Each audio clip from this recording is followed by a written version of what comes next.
উল্লেখযোগ্য স্মৃতি। কবি নির্মলেন্দু গুণ।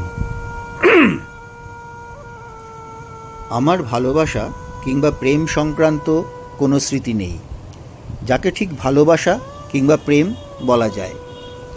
একদিন টুকুদি নাকের ডগার বিন্দু বিন্দু ঘাম দেখে বলেছিল, তোর বউ তোকে খুব ভালোবাসবে দেখিস।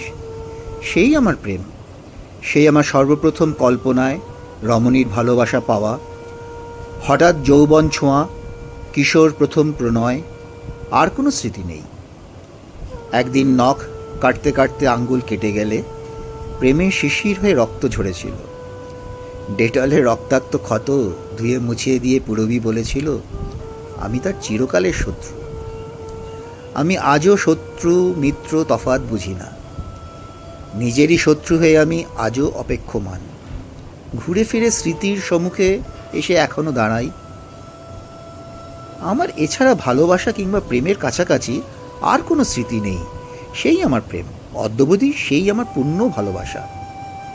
আমার একাকী যাত্রা, জীবনের নিঃসঙ্গতা বুঝে সদ্য বিবাহিতা আমারই সহোদরা সিঁথিতে রঙিন চাঁদ মেখে নিয়ে একদিন শিয়রের কাছে বসেছিল।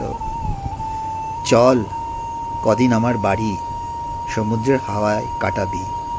হ্যাঁ, আমি আজও জানি সেই সমুদ্রের হাওয়া আজও সেই একমাত্র ভালোবাসার স্মৃতি, আজও সেই মুহূর্তের প্রেম। আমার ভালোবাসা কিংবা প্রেম সংক্রান্ত আর কোনো স্মৃতি নেই।